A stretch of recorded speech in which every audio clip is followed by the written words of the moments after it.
Jadi kalau indeksnya biasa, indeks tuh mulai pick up, tapi harga dia rada turun terus tuh waktu gua koleksi Hmm. MPMX. Jadi kayak penurunannya sebenarnya bukan karena indeks mungkin. Nah, ternyata kan gua find out kan itu ternyata ada sellernya fund dari Europe lah yang waktu itu lagi jualan.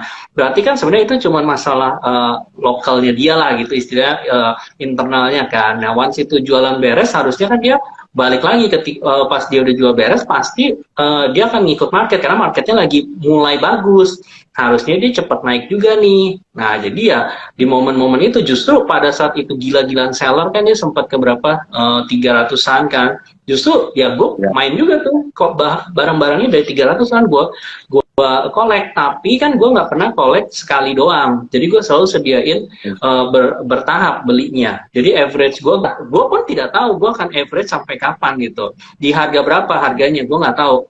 Cuman yang gue pasti gue udah sediain budgetnya. Misalnya gue mau beli berapa, ya berapa itu nanti gue akan habiskan di momen yang berjalan. Jadi average gue berapa gue belum belum ketahuan sebenarnya. Sampai duit gue pakai semua untuk buy gitu. Oke. Makanya kan kalau lu lihat average gue nggak pernah bulat kan, selalu Ya, ya, keriting-keriting kan. ya. Pokoknya jujur ngomong sih, dulu sih pertama ketemu Jogi, apa, gue pikir ini Jogi ini tipenya paling trader aja. Gue nggak nyangka dengan karakter Jogi itu tipe Jogi ternyata masuk kategori hampir sleeping investor juga nih. Belinya termasuk harganya bagus-bagus semua loh, teman-teman bisa dibilang gitu. Nah, ini kan kita ada satu lagi nih, ini bisa dibilang head kita nih di cabang Indonesia Timur nih, which is Ko Untung gitu kan. Nah, Ko Untung ini gua jujur ngomong, ini gua denger kan ini kan sniper gitu. Nah, bisa jelasin nggak sih sebenarnya itu kenapa nih kok itu dipanggil sniper nih sebenarnya? Apakah pemilihan sahamnya lebih yang dibilang kayak Hanis tadi, milih barang-barang yang biasa nggak terlalu orang perhatiin atau kayak gimana nih kok untung? Hmm, gue gini, kalau gue sendiri, gue nggak tahu ya sebutan sniper tuh kayaknya dari Doni ya, dari saham daily ya.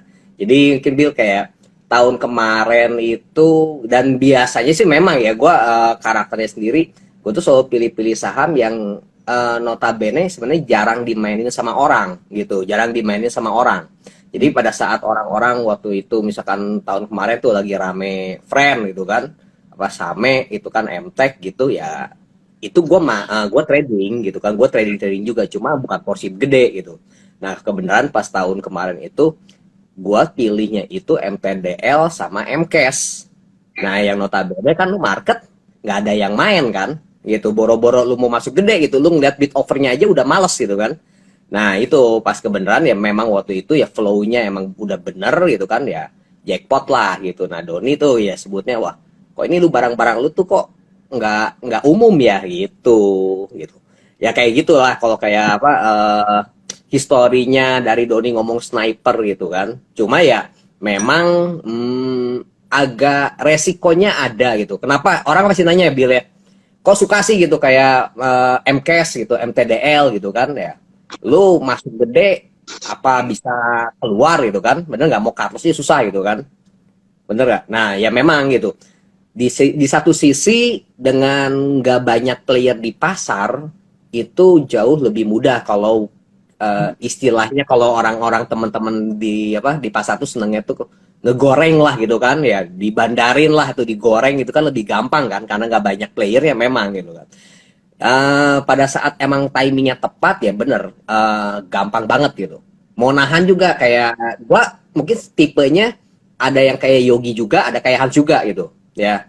Nah gue berani tuh Mix. satu misalkan 70-80% satu saham tuh digebuk ke sana itu berani, bahkan waktu itu pernah sampai 100% cuma pegang satu saham gitu kan.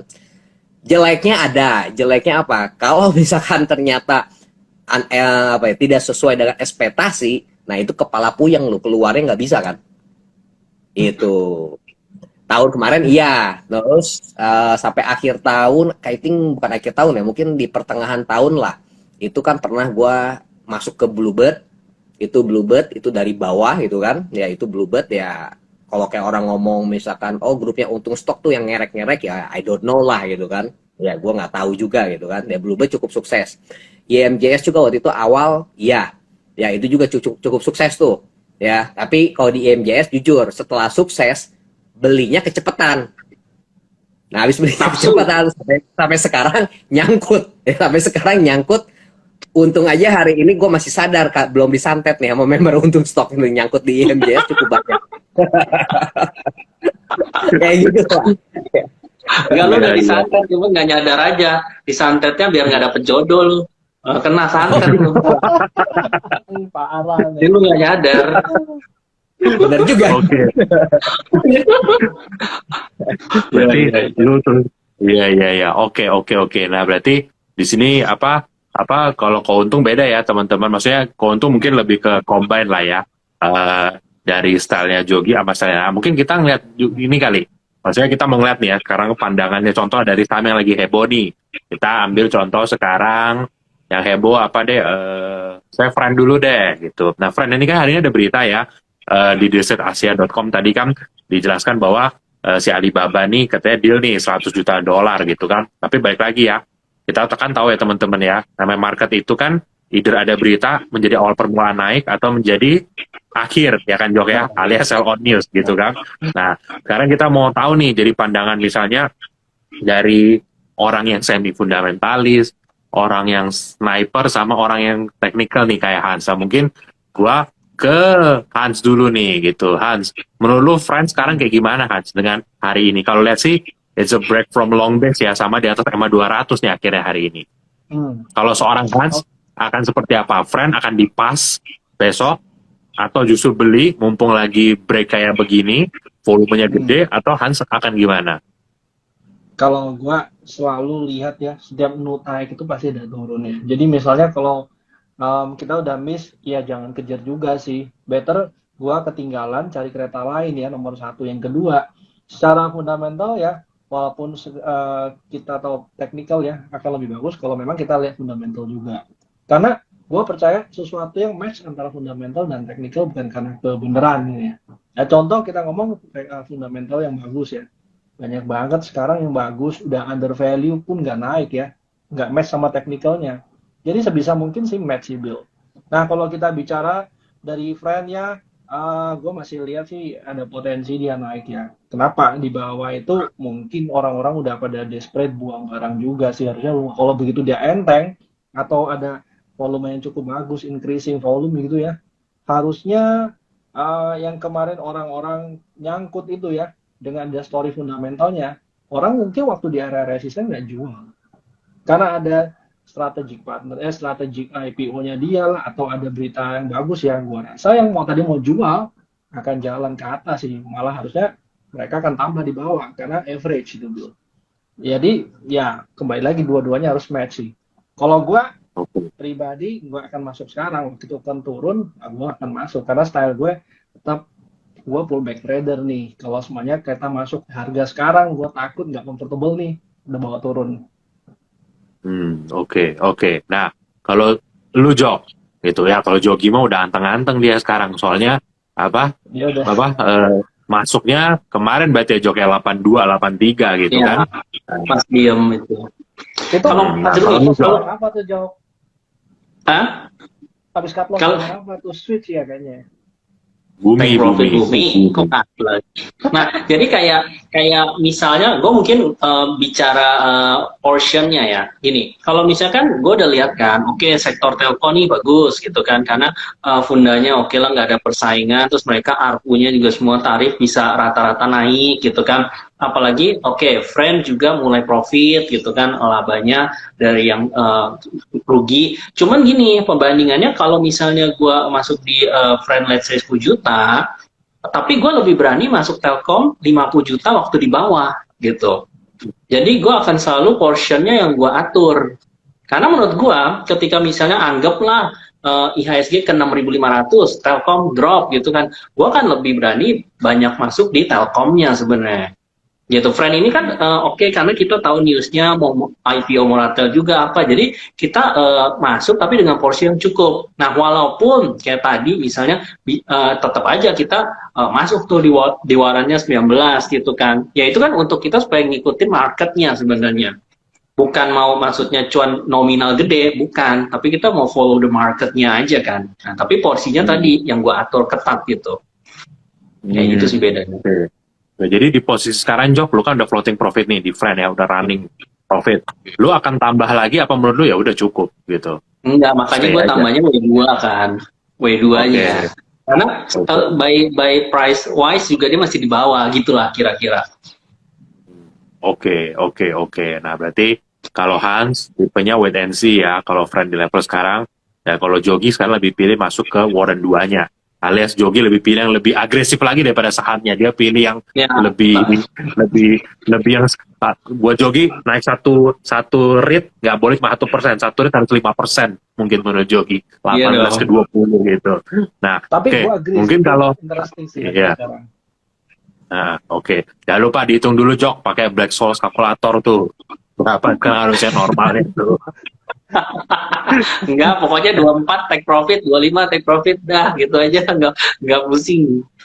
Iya. Nah, kalau untung gimana nih? Kalau untung nih di friend sekarang udah punya posisi apa belum? Kalau belum mau masuk di berapa? Kalau udah punya mau take profit apa nambah lagi nih sekarang? Oke. Kalau friend tuh gini, gue udah punya posisi I think around rata-rata lah ya, rata-rata 82-an, 82-an. Cuma story-nya sendiri gini, ya kita juga kan tahu kan waktu 2 bulan terakhir kan lu semua pasar itu kan digebugin bener kan? Ya. Nah, kan turun gede kan. Nah, habis turun-turun gede kayak begitu gitu kan ya, akhirnya kan kita restructure portol lah gitu. Nah, memang waktu itu kebenaran juga, Bill, sebenarnya karena porsi gue waktu itu tuh memang paling gede juga di IMJS. Jadi pada saat IISG setelah lebaran, terus dia jatuh, ya ke porto gue tuh sebenarnya nggak ngefek. Karena ya kita tahu juga IMJS kan masih di situ doang kan, bolak-balik di situ doang kan. Nah, coba pada saat market lagi jatuh kayak begitu, ya gue cuma ngelihat gitu kan, waduh ini si The Fed itu kan agresif banget lu naikin suku bunga gitu kan, ya naikin suku bunga.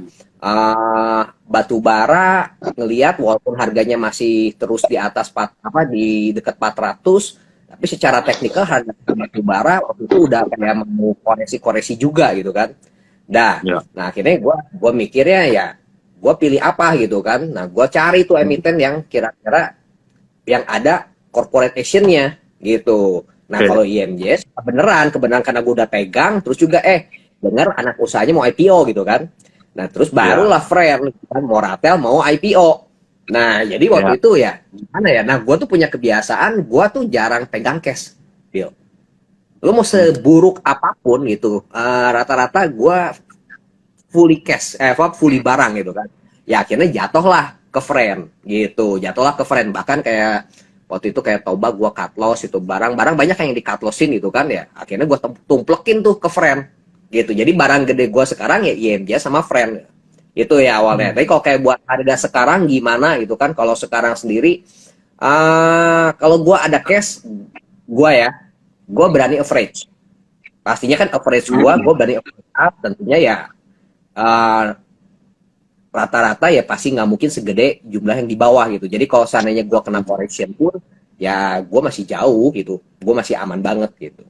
Ya kalau gue memang tinggi gitu. Kalau gue berani. Gitu. Iya. Kalau hari ini ngeliat sih emang ini ya, secara grafik sih bagus ya. Akhirnya close di atas MA 200 nih untuk sekian lama gitu. Dan berarti dari kita berempat yang paling gak pelit gue loh, karena gue tadi HK 99 loh, berani. Gue berani loh. Gue berani karena gue pikir mau tutup dicepet ya 98, capek deh. Gak asik nih, gue pikir mau dibikin 3 digit langsung tutupan hari ini gitu kan. Nah oke, kita lanjut nih ke saham yang harganya mirip nih sama si friend gitu kan.